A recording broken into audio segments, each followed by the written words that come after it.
বহুতে অভিযোগ কৰে যে অসম গণ পৰিষদ বৰ্তমান বিজেপি দলৰ বি টিম হৈ পৰিছে নেকি, কিন্তু সেই কথাটো সত্য নহয়। অসম গণ পৰিষদ আঞ্চলিকতাবাদৰ এ টিম আছিল আৰু সদায় আঞ্চলিকতাবাদৰ এ টিম হৈ থাকিব। আচলতে প্ৰাক্তন আঞ্চলিকতাবাদী দল আৰু ভৱিষ্যতে কেতিয়াবা আকৌ আঞ্চলিকতাবাদলৈ তেওঁলোক ঘূৰি আহিবনে নাহে মই নাজানো। যদি আপুনি কেৱল ভোট কাটিবলৈহে আপুনি ব্যৱহৃত হৈছে, তেনেহ'লে আপোনাক কোনো এটা অন্য দলৰ বি টিম বুলি কোৱাটোৱে আটাইতকৈ যুগুত। নাগৰিকত্ব সংশোধনী আইনখন কেৱল শেষ বিন্দু হ'ব নোৱাৰে, তাৰোপৰি আমাৰ বহুখিনি সমস্যা আছে, উন্নয়নৰ বহুখিনি প্ৰসংগ আছে, আমি সকলো দিশ চালি জাৰি চাব লাগিব। সেইদিনা জে পি নাড্ডা ডাঙৰীয়াই আহি এটা অভূতপূৰ্ব এটা বৰ ভয়ংকৰ কি ধৰণৰ কথা ক'লে মই আচলতে বুজিবই নোৱাৰিলোঁ, তলকিবই নোৱাৰিলোঁ যে ডাঙৰ ডাঙৰ পুখুৰী খান্দি দিম আৰু বানপানী সমস্যা সমাধান হৈ যাব। যে দিল্লীবাদত বিশ্বাসী দুয়োটা সোঁপন্থী দলৰেই মূল উদ্দেশ্য হৈছে যে অসমৰ যিটো বহিৰাগত এই সমস্যা, সেই সমস্যাটোক অতিৰঞ্জিত ৰূপত বিকৃত কৰি অসমৰ ৰাইজৰ সমস্ত হা হুতাশা, সমস্ত প্ৰশ্নৰাজি অসমৰ মূল প্ৰশ্নসমূহৰ পৰা আঁতৰাই ৰখা। আচলতে কিছুমান প্ৰসংগক লৈ কেতিয়াও ৰাজনীতি কৰা উচিত নহয়। এই যে আমাৰ সম অধিকাৰৰ প্ৰসংগটো বা মহিলাৰ সবলীকৰণৰ প্ৰসংগটো, এইবিলাক এনে কিছুমান বিষয় যাৰ লগত আমাৰ সমাজ জীৱন বা ভৱিষ্যতৰ পৃথিৱীখন জড়িত হৈ থাকে। আজি যদিও ৰাজনৈতিক আদৰ্শৰ মিল নাথাকিব পাৰে, কিন্তু মমতা বেনাৰ্জীয়ে যিদৰে শক্তিশালী ৰূপত এটা নিজৰ এক ষ্টেণ্ড ল'ব পাৰিছে বা জয়া ললিতাই ল'ব পাৰিছিল, সেইখিনি সাহস যেতিয়া নাৰীসকলে দেখুৱাব পাৰিব, তেতিয়া তেওঁলোকে নিঃসন্দেহে এগৰাকী নেত্ৰী হিচাপে নিজক প্ৰক্ষেপ কৰিব পাৰিব। অগপুৰো একে অৱস্থা হৈছে যে থাপিত সাঞ্চিত ৰজাৰ যেনেকুৱা এটা পৰিস্থিতি অৱস্থা, যে কিবা এটা হ'লেই মহাৰাজ আমি এতিয়া কি কৰোঁ বুলি কৈ তেওঁলোকে চিঠি পঠিয়াবলগীয়া হয় পাৰৰ পাখিত গাঁঠি দি।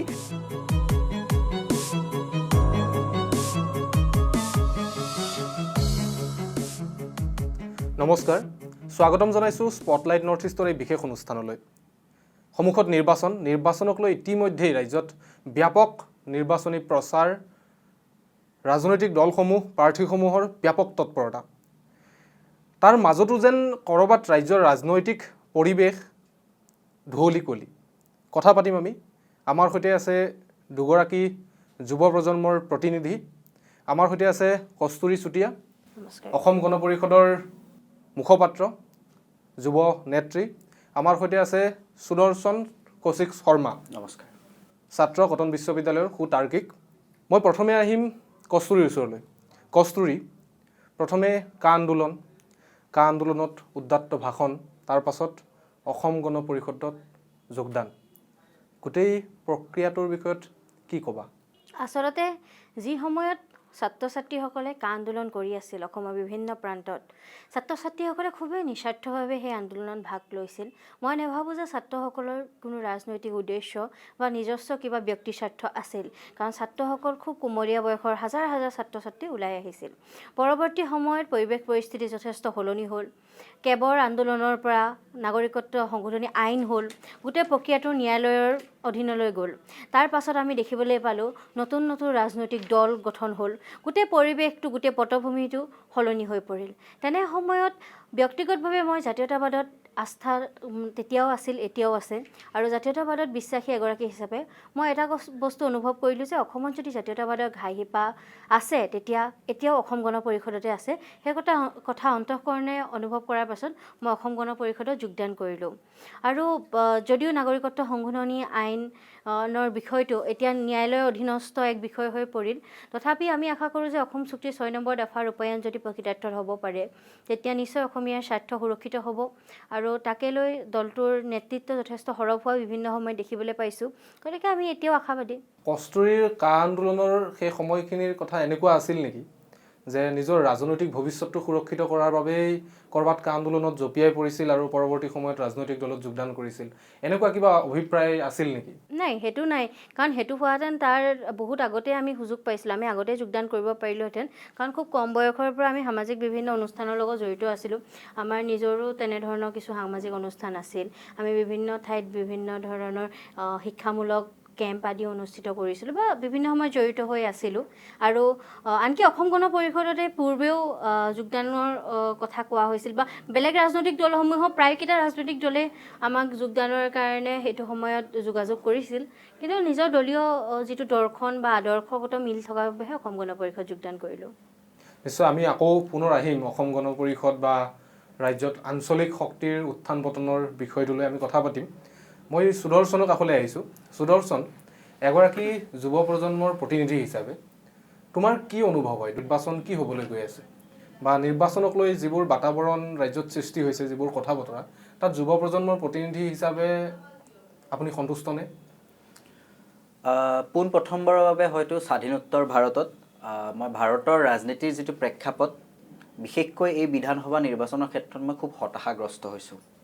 হতাশাগ্ৰস্ত এইবাবেই হৈছোঁ যে কোনো এগৰাকী নেতাৰে, মই ইয়াত দল নিৰ্বিশেষে কৈছোঁ, প্ৰত্যেকটো দল নিৰ্বিশেষে, কোনো এটা বিশেষ দলক টাৰ্গেট কৰি কোৱা নাই, কিন্তু দল নিৰ্বিশেষে আচলতে কোনো ধৰণৰ মই ইয়াত দলীয় আনুগত্য, ৰাজনৈতিক মূল্যবোধ, কিবা ধৰণৰ আদৰ্শ, তেনেকুৱা ধৰণৰ কোনো কথাৰে যেন মই অলপমানো তিলমানো আচলতে পৰিলক্ষিত হোৱা নাই। আৰু সেইকাৰণে মই আচলতে হতাশাগ্ৰস্ত হোৱা বুলিয়েই ক'ব পাৰি যে এই নিৰ্বাচনটোৰ ক্ষেত্ৰত কোনগৰাকীক আমি ভোট দিম, কোনটো দলক আমি প্ৰাধান্য দিম, কোনজন প্ৰাৰ্থীক আমি আচলতে মূল প্ৰাৰ্থী বা ভাল প্ৰাৰ্থী হিচাপে গণ্য কৰিম, সেই গোটেই প্ৰশ্নসমূহে যেন এটা বৃথা চেষ্টা মাথো, এটা যেন আমি মৰিচিকা খেদি ফুৰা এটা সপোনহে, তেনেকুৱা যেন মোৰ অনুভূত হ'ব ধৰিছে।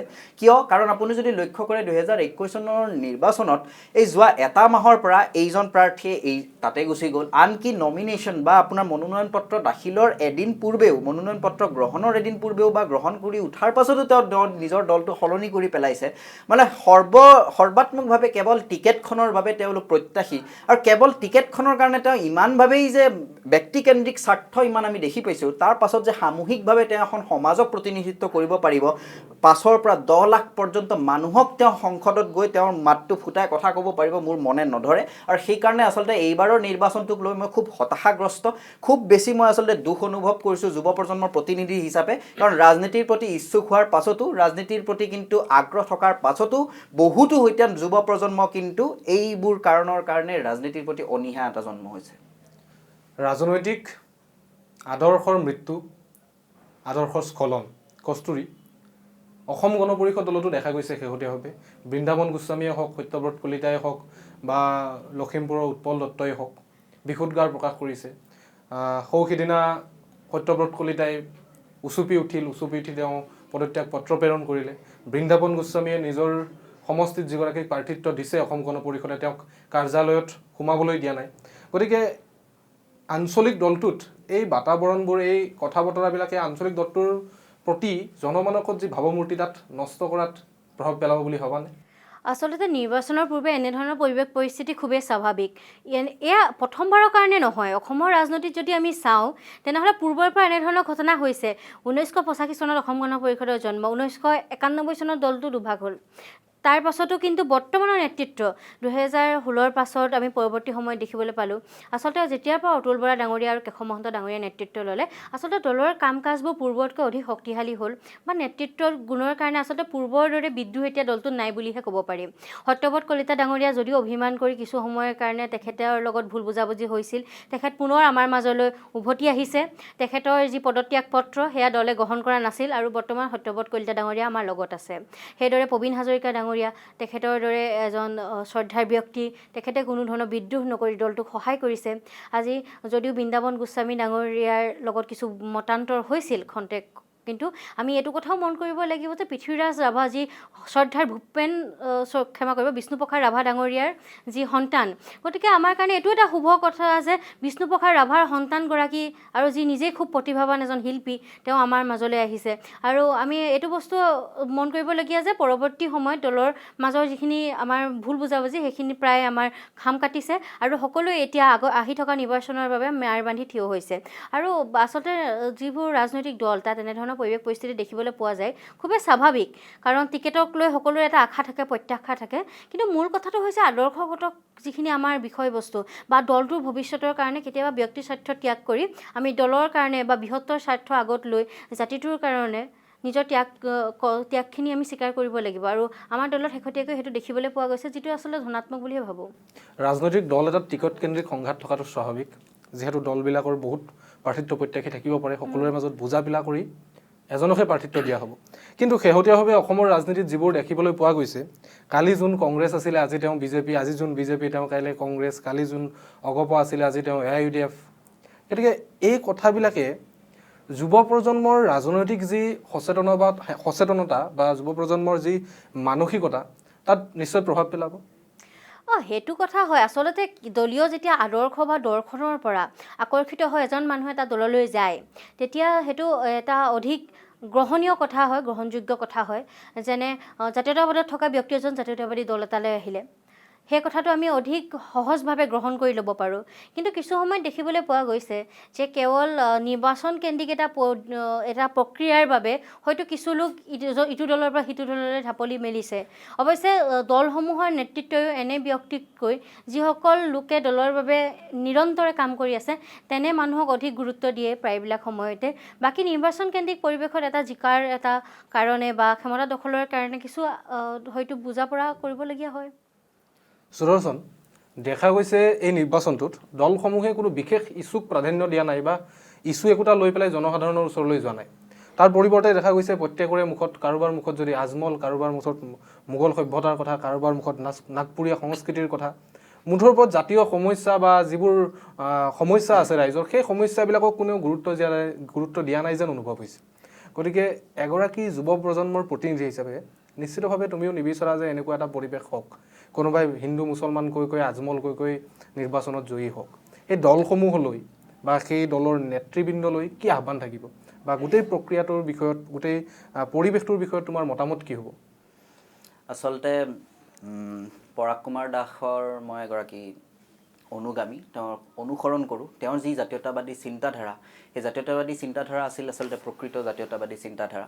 তেওঁৰ এখন কিতাপ আছে, সেই কিতাপখনত আচলতে নিষিদ্ধ কলম কিতাপ, তাত আচলতে তেওঁ এটা বাক্য লিখিছিল। মই বিভিন্ন প্ৰতিযোগিতামূলক যেতিয়া কিছুমান প্ৰতিযোগিতা হয় মই তাত কওঁ, আৰু যেতিয়াই মই কোনো এটা সুবিধা পাওঁ তাতে মই এই কথাষাৰি কওঁ যে দিল্লীবাদত বিশ্বাসী দুয়োটা সোঁপন্থী দলৰেই মূল উদ্দেশ্য হৈছে যে অসমৰ যিটো বহিৰাগত এই সমস্যা, সেই সমস্যাটোক অতিৰঞ্জিত ৰূপত বিকৃত কৰি অসমৰ ৰাইজৰ সমস্ত হা হুতাশা, সমস্ত প্ৰশ্নৰাজি অসমৰ মূল প্ৰশ্নসমূহৰ পৰা আঁতৰাই ৰখা।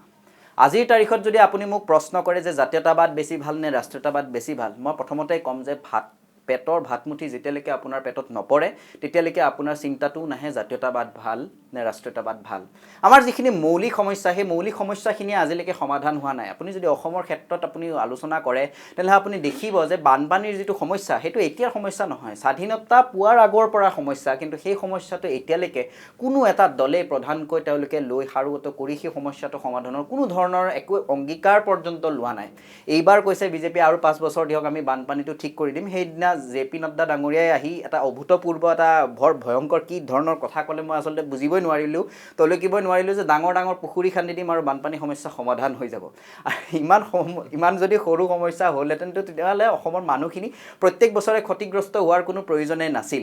গতিকে তেনেধৰণৰ যি মূল জাতীয় সমস্যাসমূহ আছিল, সেই মূল জাতীয় সমস্যাসমূহ চিনাক্ত কৰি সেইসমূহত আচলতে কাম কৰাৰ যিটো পৰিৱেশ, সেই পৰিৱেশটো নায়েই। ৰাষ্ট্ৰীয়তাবাদী দলৰ কথা মই বাদেই দিলোঁ, জাতীয়তাবাদী দলখিনিও যিখিনি আছে, যিকেইটা আঞ্চলিক দল আছে, সেইকেইটা দলেও কিন্তু মূল যিখিনি প্ৰশ্ন, সেই প্ৰশ্নখিনিত কেতিয়াও তেওঁলোকে পাৰদৰ্শিতা দেখুওৱা নাই, কেতিয়াও তেওঁলোকে প্ৰাধান্য দিয়া নাই। আৰু তাৰ ফলতে আচলতে আমাৰ যিখিনি ৰাষ্ট্ৰীয় দলৰ আমাৰ যিখিনি নেতা, সেই নেতাখিনিও আচলতে তেওঁলোক যেন অসমৰ নেতা নহয়, দিল্লীয়ে থাপিত সাঞ্চিত ৰজাৰ যিটো আমাৰ ছিষ্টেম আছিল, এটা ব্যৱস্থা আছিল। আমি জানো যে মিৰ জুমলাই কিন্তু যেতিয়া অসম আক্ৰমণ কৰিছিল এবাৰ জিকিছিল, আৰু জিকাৰ পাছত ইয়াত তেওঁ এগৰাকী থাপিত সাঞ্চিত ৰজা পাতি থৈ গৈছিল।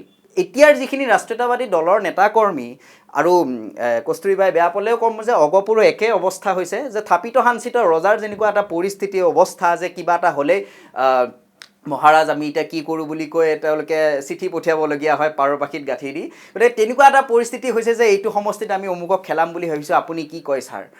গতিকে সেই ধৰণৰ যি আপোনাৰ থাপিত সাঞ্চিত ৰজাৰ নিচিনা এটা অৱস্থা হৈছে, সেই অৱস্থাটো আচলতে খুব দুৰ্ভাগ্যশালী। আমি অসমৰ মানুহ, ভাৰতীয় নাগৰিক, আমিও সমান ভাৰতীয় নাগৰিক। প্ৰত্যেকখন ৰাজ্যই আচলতে সম্পূৰ্ণভাৱে তেনেকুৱা ধৰণৰ এটা কিছুমান স্বতন্ত্ৰভাৱে ব্যৱস্থা যদি গ্ৰহণ কৰিব পৰাৰ ক্ষমতা আৰু সাহসেই নাই, তেনেহ'লে সেই দলকেইটা আঞ্চলিক বা ৰাষ্ট্ৰীয় একো দলৰে তেওঁলোকৰ মানে কোনো পাৰ্থক্যই নাথাকিল। তেওঁলোক আচলতে সেই থাপিত সাঞ্চিত ৰজাৰ নিচিনাহে হৈ পৰিল। আৰু কস্তুৰীবাই কৈছে যে ক্লজ 6টো আচলতে যিটো আমাৰ 6ষ্ঠ দফা, সেইটো আচলতে যদি কৰিব পৰা যায়, তেওঁলোক সাধন কৰিব পৰা যায়, তেতিয়াহ'লে খুব ভাল হ'ব। কিন্তু তেওঁৰ জ্ঞাতাৰ্থে মই জনাই দিওঁ যে যোৱা 18 ফেব্ৰুৱাৰী তাৰিখেই ইণ্ডিয়ান এক্সপ্ৰেছৰ বাতৰি মতে আৰু হিমন্ত বিশ্ব শৰ্মাৰ নিজৰ এটা টুইটৰ মতে ক্লজ 6 কেনট বি ইমপ্লিমেণ্টেড বুলি তেওঁ স্পষ্টভাৱে কৈছে। গতিকে তাৰ পাছত আৰু দুখজনক কথা অসমবাসীৰ বাবে কিবা থাকিব পাৰে বুলি মই নাভাবোঁ। কস্তুৰী, সুদৰ্শনে ইতিমধ্যে এটা গুৰুত্বপূৰ্ণ কথা ক'লেই। তদুপৰি দেখা গৈছে যে বিগত সময়ছোৱাত অসম গণ পৰিষদৰ বুকুচাত উঠিয়ে এদিন বিজেপিয়ে অসমত শাসনভাৰ দখল কৰিছিল। কিন্তু পৰৱৰ্তী সময়ত দেখা গৈছে এতিয়া বিজেপিৰ শ্ৰুতলিপি মতে বা বিজেপিৰ ৰাষ্ট্ৰীয় নেতাৰ কথা মতে অসম গণ পৰিষদ দলটো অসমত চলি থকা বুলি বহুতে অভিযোগ কৰে। শেহতীয়াভাৱে দেখা গৈছে পৃথ্বীৰাজ ৰাভাৰ প্ৰাৰ্থিত্বৰ ক্ষেত্ৰতো হিমন্ত বিশ্ব শৰ্মাই কৈছে যে তেওঁক আমি সেই প্ৰাৰ্থিত্ব প্ৰদান কৰিছোঁ। পৰমানন্দ ৰাজবংশীৰ ক্ষেত্ৰতো দেখা গৈছে অসম গণ পৰিষদৰ প্ৰাৰ্থী হ'ব বুলি তেওঁ আহিলে ৰাতিটোৰ ভিতৰতে তেওঁ দল বাগৰি বিজেপিৰ পৰা। অসম গণ পৰিষদ আটাইতকৈ গুৰুত্বপূৰ্ণ কথা হৈছে অসম গণ পৰিষদ দলৰ পৰা পদত্যাগ নকৰাকৈ তেওঁ বিজেপিৰ প্ৰাৰ্থী হৈ নিৰ্বাচনত অৱতীৰ্ণ হৈছে। গতিকে সঁচাকৈয়ে নিজেই বুকুচাত তুলি বিজেপিক শাসনলৈ আনি আজিৰ তাৰিখত অসম গণ পৰিষদ অসমত নিশ্চিহ্ন হ'বলৈ গৈ আছে নেকি? বা যিটো আঞ্চলিক ভেটি আছিলে, যিটো আঞ্চলিক শক্তি, আঞ্চলিক জাগৰণ থাকিব লাগে অসমত, তাৰ অৱক্ষয় হ'বলৈ আৰম্ভ কৰিছে নেকি? নহয়, সেইটো কথা নহয়। প্ৰথম কথাটো হৈছে যে সুদৰ্শনে যিটো কথা কৈছে যে ষষ্ঠ দফা অসম চুক্তিৰ 6 নং দফা ৰূপায়িত হ'ব নোৱাৰে বুলি হিমন্ত বিশ্ব শৰ্মা ডাঙৰীয়াই এটা মন্তব্য দিয়াৰ কথা কৈছে। আচলতে হিমন্ত বিশ্ব শৰ্মা ডাঙৰীয়াই প্ৰকৃত মন্তব্যটো এনেকুৱা ধৰণৰ আছিল যে এই ক্ষেত্ৰত আইনী বাধা আছে। আনহাতে অসম চুক্তিৰ 6 নম্বৰ দফা ৰূপায়ণৰ বাবে যিখন কমিটি, সন্মানীয় কমিটি গঠন কৰা হৈছে, তেওঁলোকে যিসমূহ দফা তাত দিছে বা উল্লেখ কৰিছে, সেই কমিটিৰো 9 নম্বৰ দফাত উল্লেখ আছে যে এই ক্ষেত্ৰত কিছু আইনী বাধা থাকিব পাৰে। সেই আইনী বাধা যদি থাকে তেতিয়াহ'লে নতুনকৈ আৰু এখন কমিটি গঠন কৰা হওক সেই আইনী বাধাসমূহ দূৰ কৰিবলৈ। অৰ্থাৎ আইনী বাধা কিছুমান থকাটো স্বাভাৱিক, কিন্তু সেই আইনী বাধাসমূহ কেনেধৰণে দূৰ কৰি কেনেধৰণে কামখিনি আগবঢ়াই যাব লাগিব আমি সেই কথাটো চিন্তা কৰিব লাগিব। কাৰণ আমি এইটো দেখিবলৈ পাইছোঁ যে বিগত সময়ছোৱাত কোনো এখন চৰকাৰে অসম চুক্তিৰ কোনো এটা দফা ৰূপায়ণৰ বাবে ইমান বেছি তৎপৰতা দেখুওৱা নাছিল। যদিও বৰ্তমানৰ চৰকাৰখনে যে দেখাইছে, মিত্ৰজোঁটৰ চৰকাৰখনে, সেইটো এটা আশাবাদৰ বতৰা। আনহাতে কেশৱ মহন্ত ডাঙৰীয়াই অসম চুক্তিৰ 6 নম্বৰ দফা মৰ্মে অসমৰ ঐতিহ্য ক্ষেত্ৰসমূহ সংৰক্ষণ কৰিবৰ বাবে ইতিমধ্যে এখন আইন প্ৰস্তুত কৰিছে আৰু আইনখন গৃহীত হ'ল।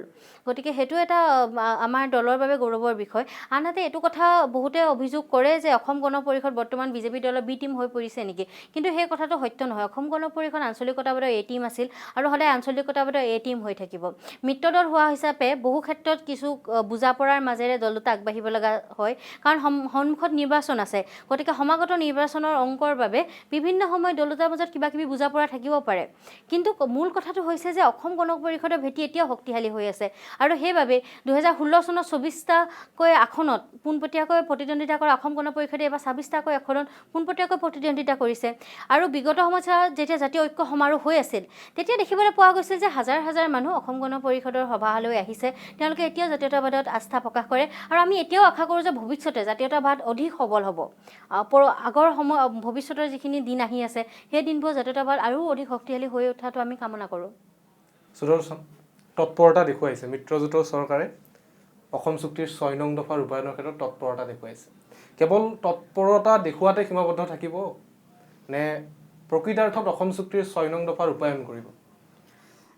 ক'বলৈ আচলতে বেয়া, কিন্তু এইখন মিত্ৰজোঁটৰ চৰকাৰৰ যিটো প্ৰাক্তন আঞ্চলিকতাবাদী দল, বেয়া পালেও মই ক'বলৈ বাধ্য যে এইটো আৰু মই আঞ্চলিকতাবাদী দল বুলি নাভাবোঁ। এইটো আচলতে প্ৰাক্তন আঞ্চলিকতাবাদী দল আৰু ভৱিষ্যতে কেতিয়াবা আকৌ আঞ্চলিকতাবাদলৈ তেওঁলোক ঘূৰি আহিবনে নাহে মই নাজানো, কিন্তু তেওঁলোকক মই সোঁৱৰাই দিওঁ যে বটগছৰ তলত থাকি কোনো ধৰণৰ বেলেগ গছ আৰু যদি আপোনালোকে উৎপন্ন হ'ব বুলি ভাবিছে তেতিয়াহ'লে এটা ভুল কথা ভাবিছে।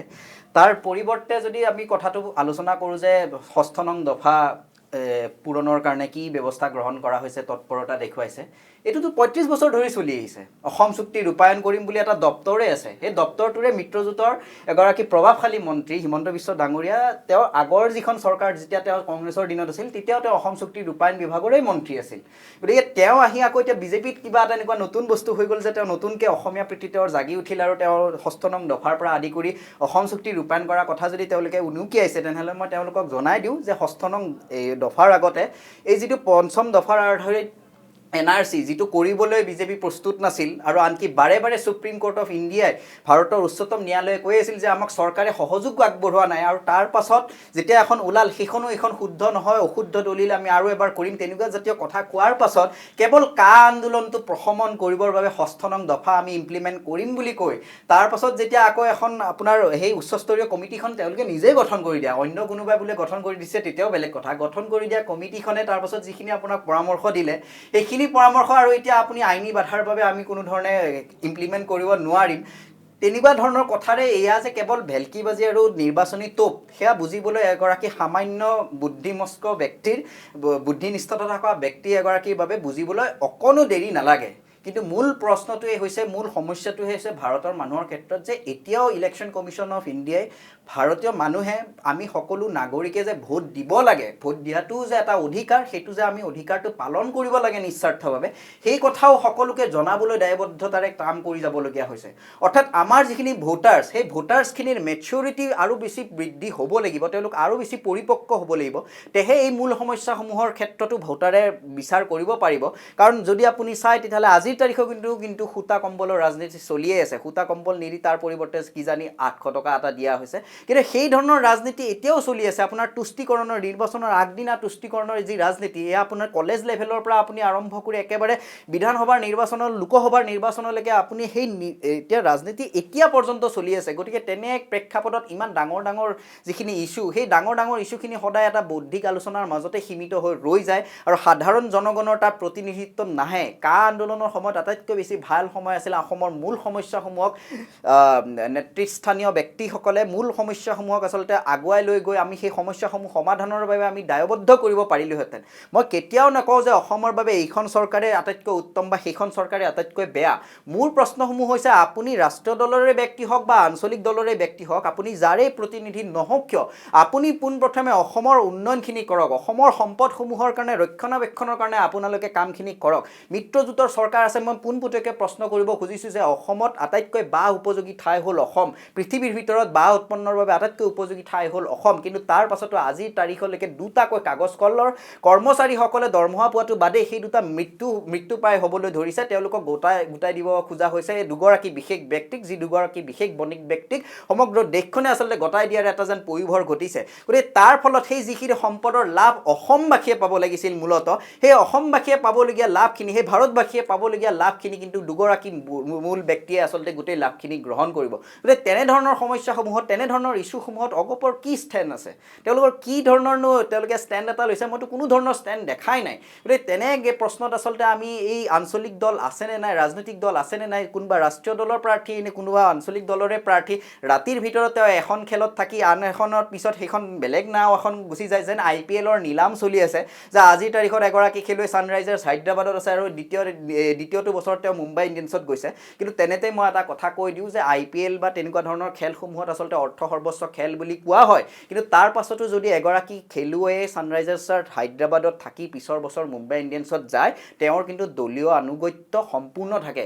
কিন্তু অসমৰ ৰাজনীতিৰ ক্ষেত্ৰত আটাইতকৈ দুৰ্ভাগ্যজনকভাৱে এই দলীয় আনুগত্য ৰাজনৈতিক মূল্যবোধ কোনো ধৰণে কেৱল আৰু কেৱল ব্যক্তি স্বাৰ্থতেই নিহিত হৈ আছে। সিয়ে আটাইতকৈ চৰম উপহাসৰ, চৰম দুৰ্ভাগ্যজনক কথা।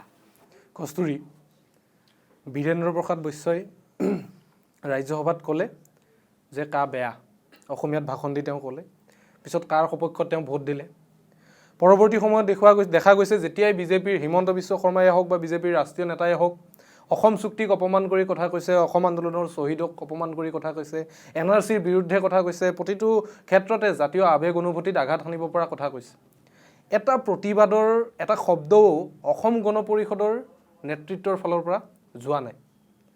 আৰু বিগত 5 বছৰত দেখা গৈছে যে যিসকল ৰাইজৰ যি আশা আকাংক্ষা আছিল অসম গণ পৰিষদক লৈ, ৰাইজৰ আশা আকাংক্ষা পূৰণ কৰাৰ বিপৰীতে অসম গণ পৰিষদৰ দুগৰাকী মন্ত্ৰী অতুল বৰা আৰু কেশৱ মহন্তৰ সম্পত্তিৰ পৰিমাণ তেওঁলোকৰ বাঢ়িলে। গতিকে এনে এটা দলক যুৱ প্ৰজন্মই কি বিশ্বাসত ল'ব বা কেনেকৈ আঁকোৱালি ল'ব? নহয়, প্ৰথম কথাটো হৈছে যে যিটো আপুনি উল্লেখ কৰিছে যে কা আন্দোলনৰ সময়ত বীৰেন্দ্ৰ প্ৰসাদ বৈশ্য ডাঙৰীয়াই ভোট দিয়া প্ৰসংগটো, সেইটো প্ৰসংগত মই বহুতবাৰ স্পষ্টীকৰণ দিছোঁ পূৰ্বেও যে মিত্ৰতা ধৰ্ম ৰক্ষা কৰি সেই সময়ত ভোটদান কৰিলেও এতিয়াও অসম গণ পৰিষদে ন্যায়ালয়ৰ ওপৰত সম্পূৰ্ণ আস্থা ৰাখে। ন্যায়ালয়ে যি সিদ্ধান্ত ল'ব নাগৰিকত্ব সংশোধনী আইনৰ ক্ষেত্ৰত অসম গণ পৰিষদৰো সেই সিদ্ধান্তই ল'ব। ইতিমধ্যে অসম গণ পৰিষদেও ন্যায়ালয়ৰ ওচৰত এখন আবেদন তেওঁলোকে দাখিল কৰি থৈছে পূৰ্বেই। আৰু কথাটো এনেকুৱা নেকি যে মই কাৰোবাক হত্যা কৰিলোঁ, হত্যাৰ পিছত মই সমবেদনা জনাইছোঁ? কথাটো কেনেকুৱা হৈছে, মই মাজতে ৰখাই দিছোঁ। মহাভাৰতত কৰ্ণই বন্ধু ধৰ্ম পালন কৰি দুঃশাসন আৰু দুৰ্যোধনৰ ওচৰত আছিল। সেয়া উচিত আছিল, কাৰণ বন্ধু ধৰ্ম পালনৰ কাৰণে সেয়া উচিত আছিল, কিন্তু সেই পথটো কেতিয়াও শুদ্ধ নাছিল আৰু যাৰ পৰিণাম তেওঁলোকে ভোগ কৰিবলগীয়া হ'ল পিছৰ পৰ্যায়ত। অৰ্জুনতকৈও আনকি আপোনাৰ যেতিয়া যুদ্ধ হৈ আছিল কৃষ্ণই কিন্তু বাৰে বাৰে অৰ্জুন আৰু কৰ্ণৰ যেতিয়া পোনপটীয়া যুদ্ধ হৈ আছিল কৃষ্ণই বাৰে বাৰে কিন্তু প্ৰত্যেকবাৰে কৰ্ণৰ যি পাথৰ সেই পাথৰকহে বোৱা হোৱা বুলি কৈ থাকে কিয় কাৰণ কৰ্ণই আচলতে যি ক্ষমতা যি আচলতে তেওঁৰ পাৰদৰ্শিতা সেয়া ওপৰত থকাৰ পাছতো কিন্তু তেওঁ ভুল পথ এটা লোৱাৰ বাবেহে তেওঁ আচলতে মৃত্যুমুখত পৰিবলগীয়া হ'ল গতিকে যদি মিত্ৰ ধৰ্ম তেনেকুৱা ধৰণৰ বস্তুৰে কৰিব গৈছে তেনেহ'লে তেওঁলোকেও কিন্তু কৌৰৱৰ পক্ষত থাকি হোৱা কৰ্ণৰ ভুলটোৰ নিচিনাই হোৱা বুলি ক'ব লাগিব এইভাবে হোৱা নাই কাৰণ নাগৰিকত্ব সংশোধনী আইনখন কেৱল শেষ বিন্দু হ'ব নোৱাৰে তাৰোপৰি আমাৰ বহুখিনি সমস্যা আছে উন্নয়নৰ বহুখিনি প্ৰসংগ আছে আমি সকলো দিশ চালি জাৰি চাব লাগিব চাওক এতিয়া অসমৰ ক্ষেত্ৰত যে দেখিবলৈ পোৱা গৈছে যে কোনো এটা দলে অকলে চৰকাৰ গঠন কৰিব নোৱাৰে আৰু সেইবাবে কংগ্ৰেছৰ লগত মহাজোঁট আছে মহাজোঁট বৰ্তমান মহাজোঁটলৈ পৰিণত হৈছে সেইটো এক বেলেগ বস্তু কিন্তু আপোনালোকে চাওক যে বাওঁপন্থী দলসমূহো আজি কংগ্ৰেছৰ লগত চামিল হৈছে অথচ সেই কংগ্ৰেছে 855জন শ্বহীদৰ তেজ লৈছিল সেই কংগ্ৰেছৰ অত্যাচাৰৰ ফলতেই এটা সময়ত প্ৰতিবাদ কৰি অসম গণ পৰিষদ দলৰ জন্ম হ'বলগীয়া হ'ল সেই কংগ্ৰেছৰ লগত অসম গণ পৰিষদে কেতিয়াও মিত্ৰতা কৰিব নোৱাৰে আৰু অসম গণ পৰিষদে আজিও সেইবাবে নিজৰ স্থিতিত আছে যদি ভাৰতীয় জনতা পাৰ্টিৰ কথা কোৱা হয় তেনেহ'লে দেখিবলৈ পোৱা যায় যে উন্নয়নৰ প্ৰসংগসমূহত দল দুটাৰ মাজত যথেষ্ট এক বন্ধুত্বপূৰ্ণ এক পৰিৱেশ আছে গতিকে সেইবাবে খুব উচিত সিদ্ধান্ত লৈ অসম গণ পৰিষদে বিজেপিৰ লগত এক মিত্ৰজোঁটৰ চৰকাৰ আছে আৰু খুব সফলভাৱে চৰকাৰখন গঠন কৰি আছে তাৰ পাছত যদি আপোনালোকে যিটো সম্পত্তিৰ কথা তালিকাৰ কথা কোৱা হৈছে এই ক্ষেত্ৰত মই ক'ব লাগিব যে যিদৰে বাতৰি কাকতত যিদৰে সম্পত্তি পাহাৰ আছে বুলি দেখুওৱা গৈছে প্ৰকৃতপক্ষত কিন্তু প্ৰকৃত ছবিখন তেনেধৰণৰ নহয় স্বাভাৱিকভাৱে নিৰ্বাচন আয়োগত তেওঁলোকে দাখিল কৰা শপতনামা নহয় স্বাভাৱিকভাৱে তেওঁলোকে আজি অতুল বৰা ডাঙৰীয়া আজি বহুত দিনৰ পৰা তেওঁ ৰাজনীতিৰ সক্ৰিয় এটা সময়ত তেওঁ 15টাকৈ বছৰ তেওঁ বিধায়কৰ যি প্ৰতিদ্বন্দ্বিতা তাত তেওঁ হাৰিছে কিন্তু তাৰ পাছতো জাতীয়তাবাদত বিশ্বাস কৰে বাবে কোনো ধৰণৰ ৰাষ্ট্ৰীয় দললৈ যোৱা নাই তাৰ পাছতো অসম গণ পৰিষদত আছে অসম গণ পৰিষদ দলটো ধৰি ৰাখিছে আজিৰ তাৰিখত তেওঁ দলৰ সন্মানীয় সভাপতি গতিকে আচলতে যথেষ্টখিনি ত্যাগ আছে আচল কথাবিলাক তেনেধৰণৰ নহয় আৰু তেওঁলোকৰ যিখিনি কথা অসমৰ ইতিহাস যদি ভালকৈ পঢ়ে মই ভাবোঁ যুৱ প্ৰজন্ম আচলতে অত্যন্ত আকৰ্ষিত হ'ব কাৰণ আজি বগীবিল দলংখন চাওক বগীবিল দলংখন কিদৰে গৃহীত হৈছিল সেয়া অত্যন্ত নাটকীয় পৰিৱেশ আছে কাৰণ সেই সময়ত 2000 কোটি টকা অসমৰ দৰে সৰু ৰাজ্য এখনৰ কাৰণে খৰচ কৰাটো কেন্দ্ৰৰ বাবে একেবাৰে অসম্ভৱৰ দৰে আছিল আৰু যেতিয়া দেৱগৌড়াৰ তদানীন্তন চৰকাৰখন আছিল তেতিয়া বীৰেন্দ্ৰ বৈশ্য ডাঙৰীয়া আৰু তেখেতৰ সতীৰ্থসকলে যথেষ্ট হেঁচা প্ৰয়োগ কৰাৰ পাছতো কেন্দ্ৰ মান্তি হোৱা নাছিল বিশেষকৈ ৰেলৱে দপ্তৰৰ মুঠে মান্তি হোৱা নাছিল আৰু পোনচাতে নাকচ কৰিছিল তাৰ পাছত যেতিয়া পাছোৱান আছিল পাছোৱান ডাঙৰীয়া তেতিয়া ৰেলৱে মন্ত্ৰী হৈ থাকোঁতে তেতিয়া বীৰেন্দ্ৰ বৈশ্য ডাঙৰীয়াই সংসদতে তেওঁ প্ৰায় অভিমান কৰা দি কৈছিল যে মই এখন সৰু মানে এক ছোটাছা পুল মাংগা থা আপোনালোকে বৌ ভি না দিয়া আৰু তেওঁ অভিমান কৰি যেতিয়া গুচি আহিছিল তাৰ পাছত আচলতে পৰৱৰ্তী সময়ত তেতিয়া তেওঁলোকে হৈছে কি লাগে বোলে পুল লাগে সৰু এখন দলং লাগে ঠিক আছে দলংখন দি দিওঁ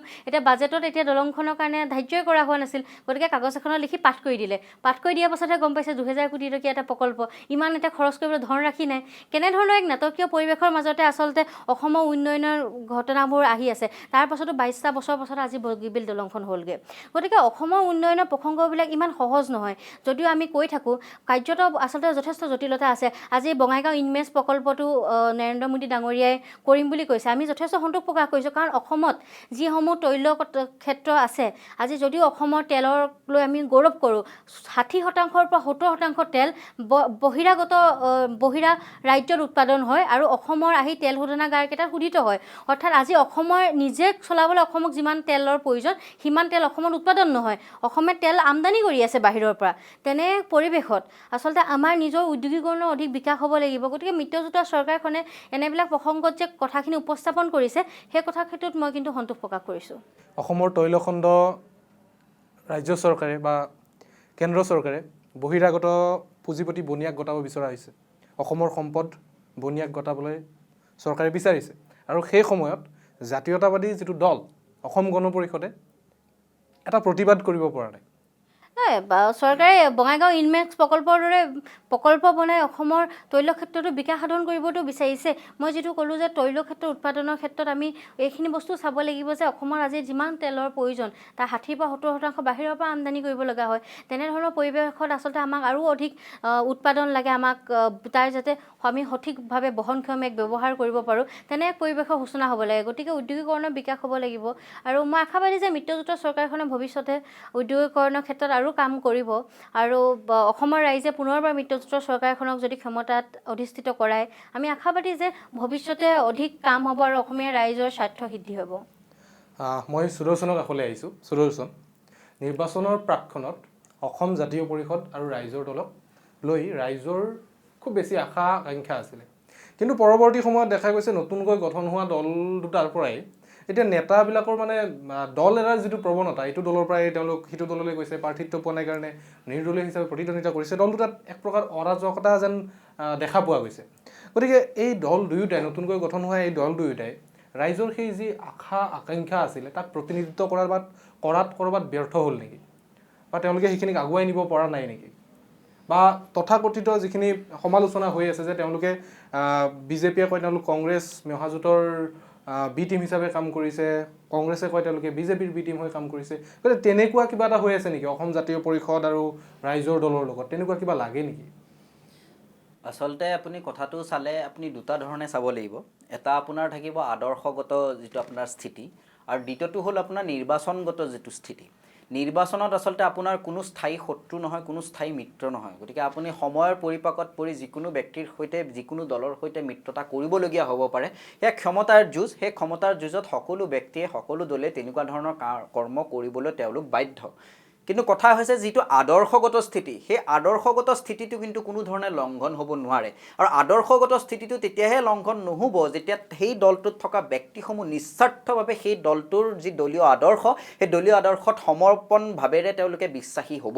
এতিয়া যদি আপুনি লক্ষ্য কৰে তেতিয়াহ'লে এনেকুৱা কিছুমান খুব ভাল ৰাজনৈতিক দল আছে যিখিনি আঞ্চলিকতাবাদী দল, আৰু তেওঁলোকে নিজৰ আদৰ্শ বজাই ৰাখিও কিন্তু নিৰ্বাচনগত স্থিতিটো সমানে বজাই ৰাখিছে। আপুনি যদি মই তেনেকুৱা নাম কিছুমান কওঁ তেতিয়াহ'লে দিল্লীৰ যিখন আপ চৰকাৰ, সেই আপ চৰকাৰখনে কেতিয়াও কাৰো লগতে আপোচবিহীনভাৱে তেওঁলোকে এটা সংগ্ৰাম চলালে। তেতিয়াৰ কংগ্ৰেছ চৰকাৰৰ দিনত যেতিয়া UPA গভৰ্ণমেণ্ট আছিল তেতিয়া কংগ্ৰেছৰ বিৰুদ্ধেও তেওঁলোক সবল হৈ আছিল, আৰু এতিয়া বিজেপিৰ বিৰুদ্ধেও তেওঁ সবলভাৱে তেওঁলোকৰ যি আঞ্চলিকতাবাদ ইয়াক আগুৱাই লৈ গৈ আছে।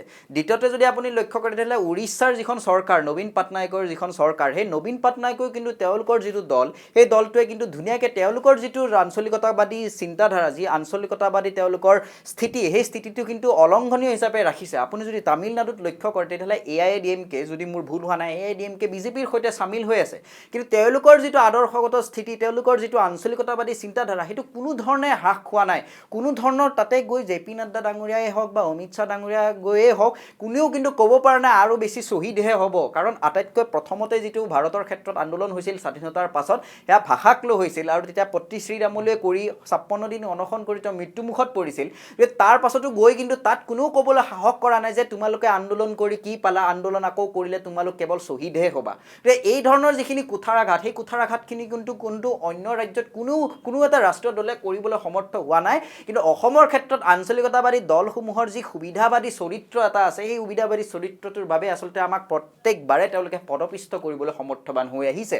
এতিয়া নতুনকৈ নৱগঠিত দল দুটাৰ ওপৰত সঁচাকৈ বহুত বেছি আকাংক্ষা আছিল, ইচ্ছা আছিল, কিন্তু যি দেখিবলৈ পোৱা গৈছে আচলতে ক'লে অলপমান বেয়া হয়। কিন্তু বিশেষকৈ আপোনাৰ যদি মন কৰে তেনেহ'লে আগৰ কিছুমান দলৰ পৰা য'ত টিকট বঞ্চিত প্ৰাৰ্থী, সেই প্ৰাৰ্থীসমূহেহে যেন আহি এই দলটোত ভিৰ কৰিছে আৰু তেওঁলোকে টিকেট লাভ কৰিছে, তেনেকুৱা ধৰণৰ কিছুমান কথা দেখিবলৈ পোৱা গৈছে। দল বেলেগ বেলেগ, মুখবোৰ একেই। দল বেলেগ বেলেগ, মুখবোৰ একে। যদি 2016 চনত তেওঁ অন্য এটা দলত আছিল, এতিয়া আহি আকৌ এই নতুন আঞ্চলিকতাবাদী চৰিত্ৰ এটা, এদিনত ৰাতিৰ ভিতৰতে তেওঁ আঞ্চলিকতাবাদী হৈ পৰিছে। যিগৰাকী আচলতে গোটেই নিজৰ 50টা বছৰ হয়তো ৰাষ্ট্ৰীয়তাবাদী হৈ আছিল, তেওঁ এটা ৰাতিৰ ভিতৰতে তেওঁ আঞ্চলিকতাবাদী হৈ গৈছে। আৰু যি টিকেট আপোনাৰ দিয়াৰ ক্ষেত্ৰত আচলতে সেই দুটা দল আপোনাৰ যদি মন কৰে তেনেহ'লে আপোনাৰ যেতিয়া 1985 চনৰ ভৰপক সময়, জাতীয়তাবাদৰ আটাইতকৈ ভৰপক সময়টোৱে আছিল 1985 চন, তেতিয়াও কিন্তু অগপৰ তেতিয়াৰ চৰকাৰখনে 126খনৰ ভিতৰত নিৰংকুশ সংখ্যাগৰিষ্ঠতা লাভ কৰা নাছিল, 63খন আসন গ্ৰহণ কৰিছিল। অৰ্থাৎ জাতীয়তাবাদী ভোটাৰসকলেই সম্পূৰ্ণভাৱে এখন চৰকাৰ গঠন কৰি দিবৰ ক্ষমতা তেতিয়াই নাছিলে।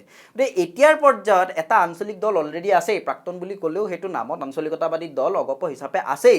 তাৰ পাছত আপোনালোকে দুটা দল খুলিছে সেই দুয়োটা দলৰ নিজৰ মাজতে আপোনাৰ মিত্ৰতাখিনি যদি ভালকৈ হোৱা নাই আপোনালোকে বন্ধুত্বপূৰ্ণ প্ৰতিদ্বন্দ্বিতা কৰিছে কেইটা ভোট পাব সাংগঠনিক স্থিতি কিমান সেয়াৰ কোনো ধৰণৰ সংখ্যাগত হিচাপ নাই কাৰণ তেওঁলোকে এতিয়ালৈকে নিৰ্বাচনত অৱতীৰ্ণ হোৱা নাই গতিকে তাৰ পাছত আকৌ তেওঁলোকে নিজৰ মাজতে আকৌ বন্ধুত্বপূৰ্ণ সংঘাতেৰে বন্ধুত্বপূৰ্ণ মিত্ৰতাৰে কিবা মিত্ৰতাপূৰ্ণ প্ৰতিদ্বন্দ্বিতা এই ধৰণৰ অভিধাৰে যদি তেওঁলোক আগবাঢ়িবলৈ যায় তেনেহ'লে মানুহ যিখিনি আছে সেইখিনি কনফিউজড হ'ব যে আচলতে এই দুটা দল বেলেগ বেলেগ নে একে দল আৰু কনফিউজড হ'ব যে ইহঁত আচলতে আঞ্চলিকতাবাদী দল নে ইহঁতকো আচলতে সঁচাকৈ ক্ষমতাৰ ৰাগিতহে তেওঁলোকে বলিয়ান হৈছে আৰু তেনে অৱস্থাত কিন্তু এই যি ৰাষ্ট্ৰীয়তাবাদী দল তেওঁলোকৰ টকাৰ পৰা আদি কৰি সকলোখিনি সুবিধা আছে গতিকে সেইসমূহ দলে আচলতে বেছি সুবিধা গ্ৰহণ কৰিব পৰা এটা ক্ষমতা আছে আৰু এই দুয়োটা দলৰ কাৰণে যিবিলাক ভোট বিভাজন হ'ব সেই নিশ্চয় বিজেপিক সহায় কৰিব ক'ৰবাত কথাটো আপুনি যদি চায় তেতিয়াহ'লে বিজেপিৰ যিটো ভোট বেংক মই যেনেকৈ ক'লোঁ যে নিৰ্বাচনত বা ভাৰতীয় ৰাজনীতিত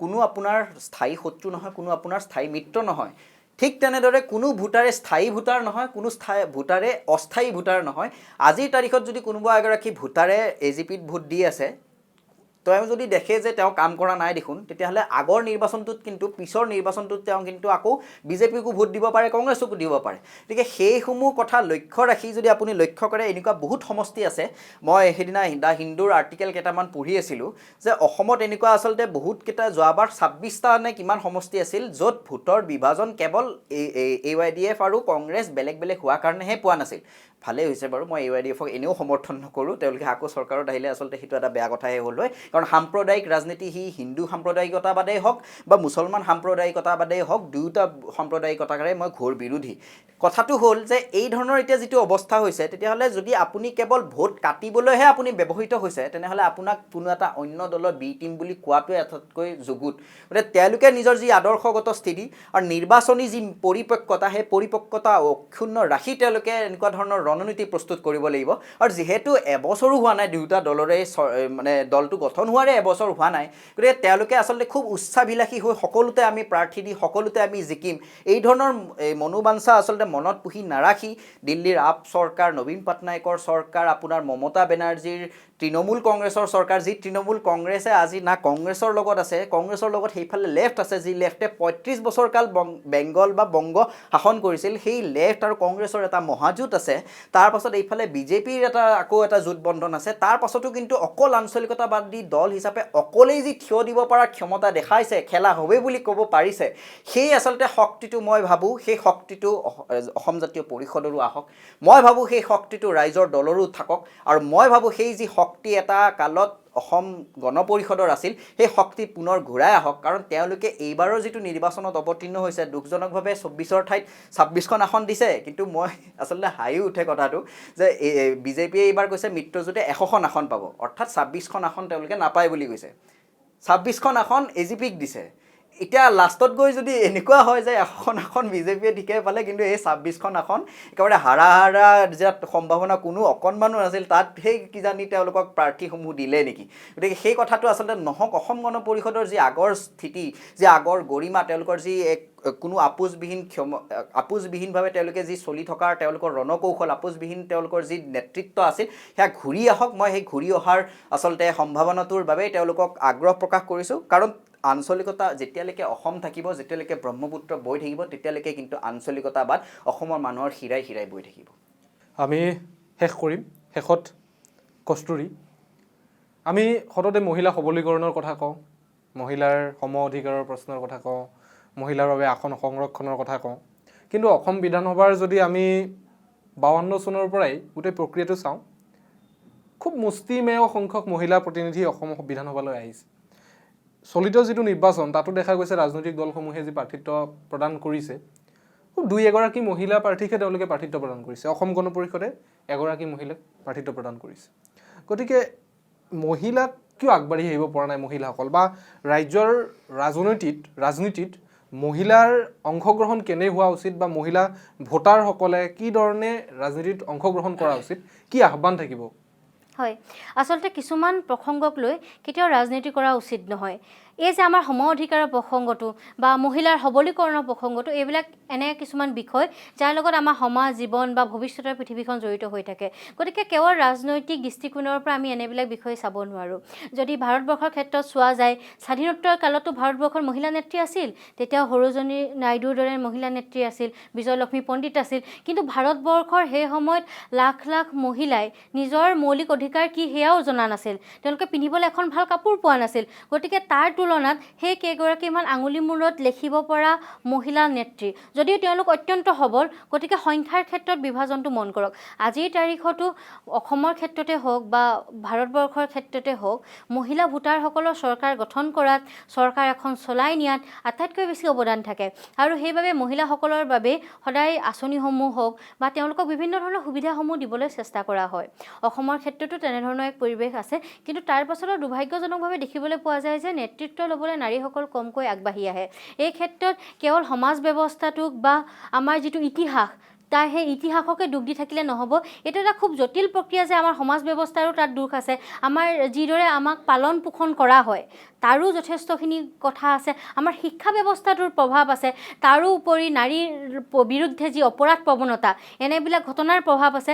আৰু তাৰ পাছত এগৰাকী নাৰীয়ে নিজে কি বিচাৰে তেওঁ নিজেও সেই নেতৃত্ব ল'বলৈ আগবাঢ়ি আহিব লাগিব তেওঁ নিজে যুঁজিব লাগিব আজি যদিও ৰাজনৈতিক আদৰ্শৰ মিল নাথাকিব পাৰে কিন্তু মমতা বেনাৰ্জীয়ে যিদৰে শক্তিশালী ৰূপত এটা নিজৰ এক ষ্টেণ্ড ল'ব পাৰিছে বা জয়া ললিতাই ল'ব পাৰিছিল সেইখিনি সাহস যেতিয়া নাৰীসকলে দেখুৱাব পাৰিব তেতিয়া তেওঁলোকে নিঃসন্দেহে এগৰাকী নেত্ৰী হিচাপে নিজক প্ৰক্ষেপ কৰিব পাৰিব আৰু তাৰ পাছৰখিনি নিশ্চয় জনসাধাৰণৰ সিদ্ধান্ত অসমৰ ক্ষেত্ৰত এনেধৰণৰ শক্তিশালী নাৰী যথেষ্ট সংখ্যক আছে কাৰণ অসমৰ ইতিহাসে তেনেকুৱা অসমৰ চন্দ্ৰপ্ৰভা বাইদেউৰ নিচিনা মহিলা আছিল গতিকে আমি এতিয়াও আশা কৰোঁ যে অসমত আৰু অধিক নাৰী শক্তি জাগ্ৰত হওক আমাক অধিক মহিলা নেত্ৰী লাগে মহিলা কৰ্মী লাগে যুৱতী লাগে আৰু সকলোৱে যাতে খুব এক শক্তিশালী আৰু সুদৃঢ় সমাজ ব্যৱস্থা গঢ়ি তুলিব পাৰে সেয়া আমি কামনা কৰোঁ কাৰণ আগতেই কোৱা হৈছে অসমত যে পুৰুষে নাৰীয়ে সবা একমতি তেহে হ'ব হৰিত ভকতি গতিকে তাহানিতে খুব সুন্দৰভাৱে আচলতে সমানে সমাজ ব্যৱস্থাৰ কথা অসমত কোৱা হৈছিল আৰু আমি আশা কৰোঁ যে তেনেধৰণৰ এক পৰিৱেশ আহিব নিশ্চিতভাৱে আমি শেষত সুদৰ্শনৰ পৰা শেষ কৰিম আমি সুদৰ্শন কা আন্দোলনৰ কটন বিশ্ববিদ্যালয়ে নেতৃত্ব বহন কৰিছিলে আপোনালোকে কা আন্দোলনত জঁপিয়াই পৰিছিলে আৰু সেই সময়ত গোটেই অসমক আচলতে এক জাগৰণৰ দিশে লৈ গৈছিলে কটন বিশ্ববিদ্যালয় বা অন্যান্য বিশ্ববিদ্যালয়ৰ ছাত্ৰসকলে এবাৰ নিৰ্বাচন আৰু এই নিৰ্বাচনটো অসমবাসীৰ বাবে অসম ৰাজ্যখনৰ বাবে এটা বিশেষ তাৎপৰ্য এই নিৰ্বাচনে বহন কৰিছে দেখা গৈছে ৰাইজ কিন্তু ধুৱলি কুঁৱলীৰ মাজত আছে কাক ভোট দিব কি কৰিব বহু সময়ত যিসমূহ জাতীয় সংগঠনে মাত মাতি আছিলে তেওঁলোক এইখিনি সময়ত ক'ৰবাত নিমাত হৈ পৰিছে ৰাইজক দিক নিৰ্দেশনা দিবলৈ কোনো নাই ৰাজনৈতিক দলসমূহে কি কৰিছে জানে গতিকে এনেকুৱা পৰিস্থিতিত এগৰাকী ছাত্ৰ হিচাপে এগৰাকী সচেতন যুৱক হিচাপে ৰাজ্যবাসীলৈ সৰ্বসাধাৰণ ৰাইজলৈ কি আহ্বান থাকিব পোনপ্ৰথমে আচলতে যিহেতু মিত্ৰজোঁটৰ চৰকাৰৰ ক্ষেত্ৰত নাৰী সবলীকৰণৰ প্ৰসংগ উত্থাপন হৈছিল সেইটোত মই ক'ম যে বহুকেইখন সত্ৰক এতিয়া টকা প্ৰদান কৰা হৈছে অৰ্থ সাহায্য প্ৰদান কৰা হৈছে সেই এটা খুব ধনাত্মক কাম আছিল মই যিখিনি ভাল কাম সেইখিনি ভাল কামক মই ক'বই লাগিব সেই কামখিনিৰ লগতে সত্ৰসমূহত যে বহুকেইখন সত্ৰত এতিয়াও নাৰীৰ প্ৰৱেশ নিষিদ্ধ সেই কথাটো ঘূৰাই দিব লাগে নাৰীৰ প্ৰৱেশ তেওঁলোকৰ সিদ্ধ কৰিব লাগে নিষিদ্ধ সেই টেগটো সেই আঁতৰাই পঠাব চেষ্টা কৰিব লাগে যদিহে তেওঁলোকৰ চৰকাৰ আকৌ এবাৰ আহে দ্বিতীয়তে যদি আপুনি আহে তেতিয়াহ'লে আমাৰ এই ক্ষেত্ৰটোত আচলতে আমাৰ যি ৰাজনৈতিক পৰিপক্কতা আমাৰ যি ৰাজনৈতিক জ্ঞান আমি ৰাজনৈতিকভাৱে জড়িত নহ'ব পাৰোঁ কিন্তু ৰাজনৈতিক যি তথ্য ৰাজনৈতিক যি জ্ঞান সেয়া আচলতে খুবেই প্ৰয়োজনীয় কিন্তু আপুনি যদি মন কৰে তেনেহ'লে আমাৰ সততে মাক বাপেকক যদি আপোনাৰ সৰু শিক্ষাৰ্থী সৰু সন্তান এগৰাকী যদি সোধে মা ৰাজনীতি কি এইবিলাক বস্তু নাচাবি বেয়া কথা কাৰণ ৰাজনীতিৰ ক্ষেত্ৰত সৰ্বত্ৰে প্ৰচলিত অসমৰ আটাইতকৈ বিশেষ বাক্যটোৱে হৈছে যে শুদ্ধ শৰীৰ অশুদ্ধ মন তেনে এক ভৰপক সময়ৰ পৰা কিন্তু সেই ৰাজনীতিৰ বোলা বস্তুটোৱে আমাৰ সমাজ জীৱনৰ প্ৰত্যেকটো ক্ষেত্ৰতে আমাক আচলতে প্ৰভাৱান্বিত কৰি আহিছে গতিকে আমাৰ ছাত্ৰ ছাত্ৰীখিনিৰ নতুন প্ৰজন্মখিনিৰ দায়িত্ব যে তেওঁলোকে গোটেই ভোটাৰ সমাজক গোটেই অসমৰ ৰাইজক ৰাজনৈতিকভাৱে পৰিপক্ক কৰি তুলিব লাগে আৰু এই ব্যৱস্থা গ্ৰহণৰ বাবে আটাইতকৈ বেছিকৈ প্ৰভাৱান্বিত কৰিব পৰা অৱস্থাটোৱে হৈছে প্ৰভাৱ গোষ্ঠীসমূহৰ আচলতে কাম আহে এই ৰাজনীতিৰ সময়তে তেওঁলোকে ভোটাৰসমূহক জাগ্ৰত কৰিব লাগিব আৰু সেইকাৰণে যিহেতু মই প্ৰভাৱ গোষ্ঠীসমূহৰ পৰাও তেনেকুৱা ধৰণৰ কোনো বিশেষ অভিব্যক্তি কোনো বিশেষ ঘটনা কাম দেখা নাই যে মই মোৰ ছাত্ৰ ছাত্ৰী যিখিনি বান্ধৱ বান্ধৱী আছে আৰু ছাত্ৰ সমাজ সম্পূৰ্ণ ছাত্ৰ সমাজখনক এটা আহ্বানেই জনাম যে তেওঁ পোনপ্ৰথমে নিজৰ ঘৰখনক ৰাজনৈতিক পৰিপক্কতা এটা আনক। মাক নিজে যেনেকৈ তেওঁ চালি জাৰি চাই এইজন প্ৰাৰ্থী ভাল নে সেইজন প্ৰাৰ্থী ভাল, এইটো সমষ্টিৰ কাৰণে কোনটো দলে বেছি উন্নয়ন সাধন কৰিব পাৰে, তেনেধৰণে নিজৰ মাক বাপেকক পোনপ্ৰথমে নিজৰ পৰিয়ালটোৰ পৰা তেওঁলোকে সেই কামটো আৰম্ভ কৰক। আৰু তাৰ পাছত দলীয় সভা পাতি, সৰুকৈ সভা পাতি, যি ৰাইজমেলৰ আমি গৌৰৱ কৰোঁ যে এই মহাত্মা গান্ধীয়ে ৰাইজমেলৰ কথা কৈছিল, কিন্তু তাৰে বহু বছৰ আগতেই পথৰুঘাটত সেই মঙলদৈত ৰাইজমেল হৈছিল। তেনেকুৱা ধৰণৰ ৰাইজমেল অনুষ্ঠিত কৰি আমাৰ ছাত্ৰ সমাজে দায়িত্ব গ্ৰহণ কৰক। আমাৰ ছাত্ৰ সমাজে তেওঁলোকক সকলো ভোটাৰকে জ্ঞাত কৰাওক যে কোনজন প্ৰাৰ্থী আইডিয়েল প্ৰাৰ্থী হ'ব লাগে, কোনজন প্ৰাৰ্থীক আমি কি চাই ভোট দিব লাগে। আৰু তেতিয়া যেতিয়া এটা জনসচেতনতা, এটা ব্যাপক জনসচেতনতা আহিব, সামূহিক জনসচেতনতা আহিব, তেতিয়া ৰাষ্ট্ৰীয় দল হওক বা আঞ্চলিক দল হওক, তেওঁলোকে প্ৰাৰ্থী নিজেও কিন্তু প্ৰাৰ্থী একেবাৰে চেকনিৰে চেকি একেবাৰে ভাল প্ৰাৰ্থীগৰাকী উঠাবলৈ বাধ্য হ'ব। নিশ্চিতভাৱে ভাল প্ৰাৰ্থী একোগৰাকী বিধানসভালৈ নিৰ্বাচিত হওক, অসমৰ ৰাইজেও সেয়াই বিচাৰে। ৰাজনৈতিক ধৌলি কুঁৱলীৰ মাজতে আমি দুগৰাকী যুৱ বন্ধুৰ সৈতে, দুগৰাকী যুৱ প্ৰতিনিধিৰ সৈতে আমি কথা পাতিলোঁ। তেওঁলোকে বহু কথাই ক'লে, আঞ্চলিকতাবাদ নে ৰাষ্ট্ৰীয়তাবাদ, হিন্দুত্ববাদ নে ধৰ্ম নিৰপেক্ষ এখন সমাজ ব্যৱস্থা, বিভিন্ন কথা আমি পাতিলোঁ। দুয়োগৰাকী আমি পুনৰবাৰ ধন্যবাদ জনাইছোঁ আমাক সময়কণ দিয়াৰ বাবে। ধন্যবাদ।